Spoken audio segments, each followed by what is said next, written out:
రావు గారు మాట్లాడాడు. ఎక్కడున్నారు అప్పుడు మీరు? ఏమండి నాగబాబు గారు, చాలా ఎత్తు పెరిగారు మీరు. ఎక్కడున్నారండి అప్పుడు? మీకు ఫోన్ల కోసం ట్రై చేస్తే దొరకలేదండి మీరు. పవన్ కళ్యాణ్ గారు దొరకలేదండి. ముద్రగడ పద్మనాభం గారు తర్వాత చెప్పాడు నాకు, ఎన్నిసార్లు ఫోన్ చేసినా పవన్ కళ్యాణ్ గారు ఎత్తట్లేదండి అని. నేను కాపులు నాయకుడని జగన్మోహన్ రెడ్డి అంటే ఈడట కాపోతాడంటావు నువ్వు. కాపుల కోసం గుంతెత్తిన వాడినయ్యా, కాపులకు అన్యాయం జరిగితే తప్పని చెప్పిన వాడినయ్యా, 10 మందిని పోగేసి హయత్లో మీటింగ్ పెట్టి ముద్రగడ పద్మనాభాన్ని కాపాడుకోవాలని ప్రయత్నం చేసినటువంటి మనసున్న వాడినయ్యా.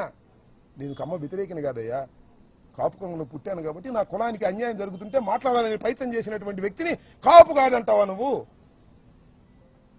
మీరే కాపులా? మీరే కాపులా అంటున్నా. ఏమండి, చంద్రబాబుని తిడితే అనుకోని కాసేపు కమ్మవారిని తిట్టినట్ట. ఏమండి, చంద్రబాబుని తిడితే కమ్మవారిని తిట్టినట్ట.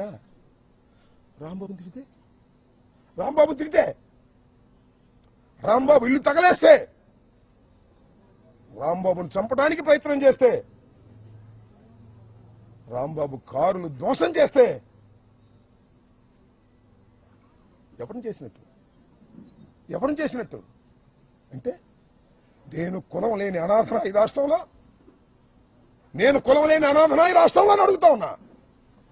నాకెవరు రియాక్ట్ కారని అనుకోకండి అని మనవి చేస్తున్నా. రియాక్ట్ అయ్యే రోజు ఒకటి వస్తుందని మనవి చేస్తున్నా. ఏంటి అన్యాయం? చంద్రబాబుని తిడితే కమ్మవారికి కోపం వస్తుంది, రాంబాబుని కొట్టినా తిట్టినా దౌర్జన్యం చేసినా ఎవరికి కోపం రాకూడదు. పవన్ కళ్యాణ్ గారు చెప్తున్నాడు, నాగేంద్ర బాబు గారు చెప్తున్నారు, మీరు ఎవరికి కోపం రావద్దండి. ఎన్నాళ్ళు తాగుతారయ్యా చంద్రబాబు నాయుడు మోచేతి నీళ్ళు? ఎన్నాళ్ళు తాగుతారు చెప్పండి? నీకు మంత్రి స్థానాన్ని ఎగ్గొట్టినా కూడా నువ్వేం మాట్లాడు. ఏమిటి అన్యాయం అని అడుగుతా ఉన్నా. గుర్తుపెట్టుకోండి, నేను చెప్తున్నా, every dog has its own day. ప్రతి కుక్కకి ఒక రోజు వస్తుంది, ఇది సేయింగ్. ఈ రాంబాబు అనే కుక్కకి కూడా ఒక రోజు వస్తుంది. ఈ కులం లేని కుక్కకి కూడా ఒక కులం ఉంది, గుర్తుపెట్టుకోండి. లేదనుకోకండి, మీకే ఉందనుకోకండి. ఈ కులం లేని కుక్కకి కూడా ఒక కులం ఉంది ఈ రాష్ట్రంలో. కులాల ప్రస్తావన చేస్తుంది మీరు, నేను కాదు. గుర్తుపెట్టుకోండి చంద్రబాబు నాయుడు గారు, యూ మానిటర్డ్ ఎవ్రీథింగ్. ప్రతి క్షణము మీరు మానిటర్ చేశారు. పెమ్మసాని మానిటర్ చేశాడు. ఎస్పీ వచ్చాడు ఇక్కడికి, ఎస్పీని వెళ్ళిపోమన్నారు. సీఎం ఆఫీస్ నుంచి ఎస్పీ వెళ్ళిపోమన్నారు. ఎందుకంటే ఈ తగలేయడానికి సిద్ధంగా ఉన్నారు మా వాళ్ళు, మీరు ఉంటే బాగోదని పంపించారు. ఎప్పుడైనా చూశారండి 7 గంటలు 8 గంటల సేపు రవిడీజం చేస్తుంటే రోడ్డు మీద పోలీసులు కాపలా కాశారు? ఏమిటి అన్యాయం అంటున్నా. ఇంత దుర్మార్గమైనటువంటి కార్యక్రమం చేసి 18 రోజులు జైల్లో పెట్టారు. ఏం చేశారు మీరు? 18 రోజులు జైల్లో పెడితే రాంబాబు భయపడతాడా అంటున్నా. 89లో రాజకీయాల్లోకి వచ్చిన వాడిని, విద్యార్థి దశ నుంచి రాజకీయాల్లో ఉన్నవాడిని, అనేక ఆటుపోట్లు ఎదుర్కొన్నవాడిని. రాగానే నేనేది అందరం ఎక్కలా, కష్టపడి పైకి వచ్చా. విద్యార్థి దశ నుంచి కూడా నన్ను భయపెడతారా? కేసులు పెట్టి భయపెడతారా?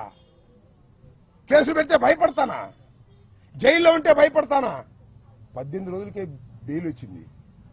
18 మాసాలకు వచ్చిన ఈ అంబటి రాంబాబు చెక్కు చెదరడని కూడా మనం చేస్తున్నాం. రెడ్ బుక్ లో అంతవరకే రాశారా? నాకు ఇది ఇన్ఫర్మేషన్ ఉంది. ఎలిమినేట్ చేసేయాలని కూడా రాశారట. పోలీసుల సహకారంతో చంపేయాలని కూడా రాశారంట. లోకేష్ నాయకత్వంలో, చంద్రబాబు నాయకత్వంలో పోలీసుల సహకారంతో చంపేస్తారు. ఎందుకంటే పోలీసుల సహకారంతో మనుషుల్ని హత్య చేసేటటువంటి అలవాటు ఉంది చంద్రబాబు నీకు. ఆ అలవాటే మీ అబ్బాయికి వచ్చింది.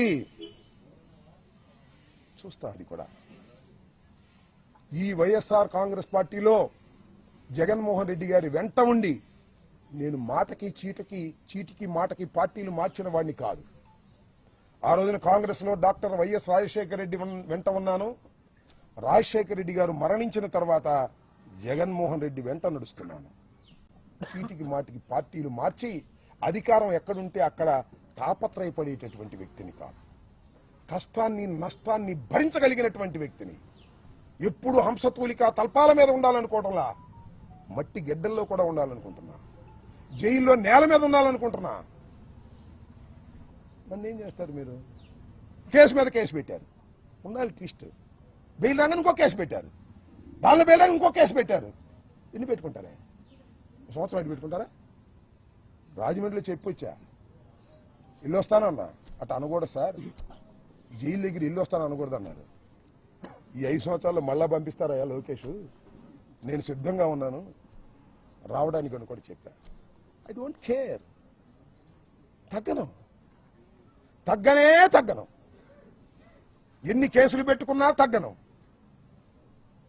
సావనైనా చస్తాను గాని ఎంబటి రాంబాబు తగ్గే ప్రశ్నే రాదు. చంపితే చస్తా, బ్రతికుంటే సాధిస్తా, చంపేస్తే సమాధి సాధిస్తా. చంద్రబాబు గుర్తుపెట్టుకో. భయపడే ప్రశ్న ఉద్భవించదని కూడా ఈ సందర్భంగా నేను చెప్పదలుచుకున్నాను. ఎంత దారుణమండి, ఎంత